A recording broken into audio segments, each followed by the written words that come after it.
Hey guys, this is going to be your Thursday, May 7th WOD Talk for the day. So for today we have a 24-minute EMOM with 4 different stations. We're just going to go, each station should take about 20 to 30 seconds, so you more or less have like a 1-to-1 work to rest ratio. You can do some work, and then whatever time you have left, it's going to be your rest, okay? And so in this EMOM, we have some Turkish Get-Ups, which we haven't seen in a little bit. I actually don't remember coaching it in my time at YOLO CrossFit yet, so make sure we're going to go over that first before the rest of the workout so everyone can see, because it's going to be in every version of the workout today, and then we'll go tackle the other movements, okay? First, our warm-up. Warm-up's pretty straightforward. We're going to do a 200-meter run, followed by 2 rounds of some straight leg sit-ups, 4 reps of the world's greatest stretch. I feel like we've done with those a lot. So you know what those are, and then the plank toe touches, where you're going to be in a plank here, and then you're going to go ahead and tap your feet like so. Okay, trying to stay nice and steady. But okay. So after the warm up, so I'm gonna review the Turkish Get Up now, so everyone can see. So for the Turkish Get Up, what we're gonna end up doing is. Let me put some stuff out of the way. Okay.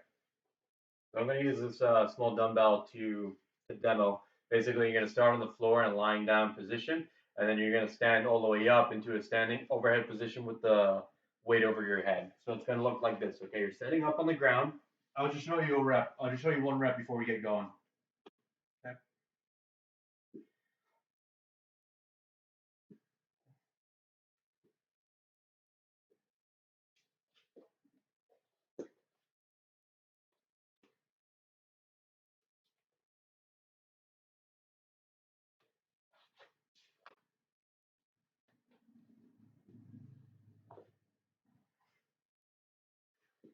Okay.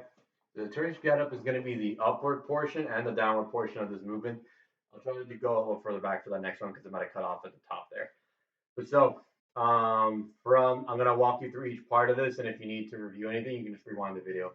So you're going to be setting up. You have your weight in one hand, or if you don't have a weight and you use bodyweight version, you can even use a shoe. Now, I recommend using something and not just bodyweight, because this something will give you feedback as to where your hand should or should not be.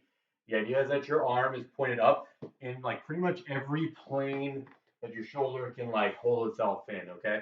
So I'd rather you have something rather than not to give you some feedback. So even if you have a shoe, you're gonna go ahead and make a fist and just hold it up like so, so that as you're going up through the movement, you're also knowing whether that arm is straight up or not, or in like a pretty decent position. Okay. So use this to go over everything else. You're gonna be setting up. Pick whatever arm you want to start with. Doesn't matter. You're gonna be here. Okay. Up. You're gonna press this up to the top. You're gonna be here. Your legs.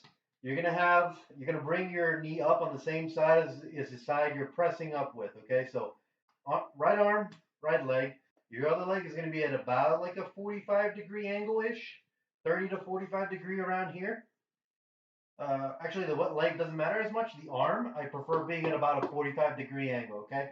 So arms out here to the side. I'm going to start not by doing a sit-up. I'm going to start by rolling over onto my shoulder while pressing this weight up, always looking at the weight. Then you're going to go ahead and press up onto your elbow, making sure you try to keep this foot on the ground, okay? You're going to be tempted, don't do it. You're going to be keeping that foot on the ground. You're going to press up to your hand.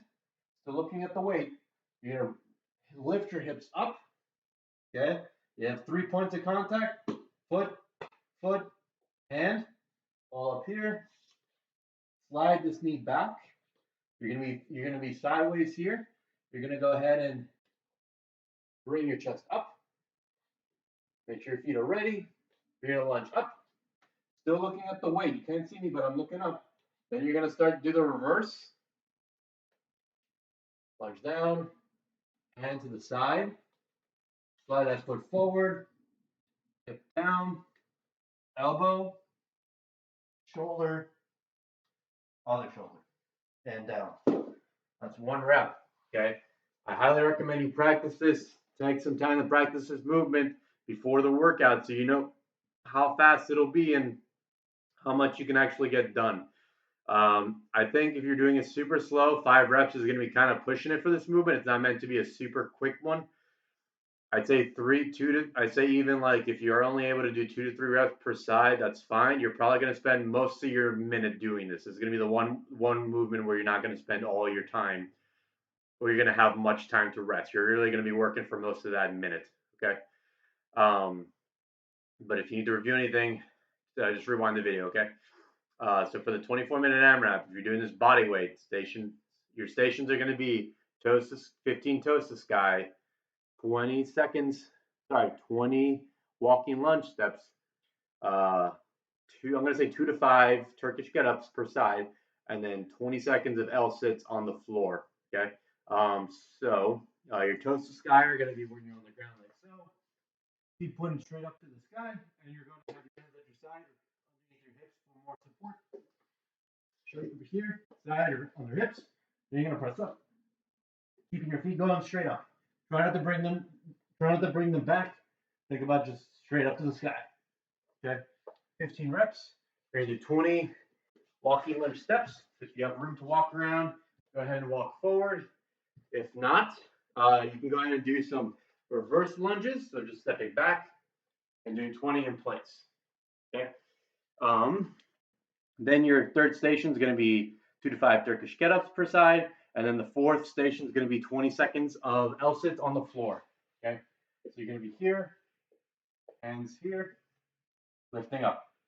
Okay. If you need a little more support, walk your hands forward. If you want a little less support, walk your hands back and try not to lean back too much. Try to really just lift yourself up like from here. Least amount of support possible. Okay. You could even, I mean, if you really want to challenge, you could even just lift yourself off the ground and try to do it from there. Okay. Limited equipment. You need 15 kettlebell swings. Okay. If you have a kettlebell, go ahead and do swings. You can do Russian or American. I prefer Russian, but you can do either one. You can even do with a dumbbell too, but I only do Russian for that. No American swings.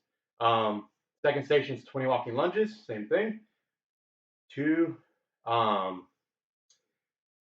For limited equipment, yeah, you're looking at 2 Turkish get-ups per side. So that's what I was thinking of for weight. So 2 Turkish get-ups per side, and then 20 seconds of an L-sit, which is just going to be here. If you guys have some chairs, it's probably ideal to do it there. You want to press, bring your feet up. Okay. If that's a little difficult, you can do a tuck sit, where you're bringing your hips up and your knees up, and you're just holding that tuck. Okay. If you're in between, go ahead and just do one leg at a time. If you find that your arms are the limiting factor in this and they're really not able to hold anymore, then you can even go down onto your elbows and do that from here. I do that sometimes if my arms are super fatigued, but I just want to work my core. I'll switch down to my elbows and save my triceps a little bit. And for the home gym, it's going to be pretty much the same thing as limited equipment, kettlebell swings, walking lunge steps, 2 Turkish get-ups per side, 20 seconds of L-sits or any of the skills we went over. So yeah, that should be it. For body weight, so 3 to 5 Turkish get-ups.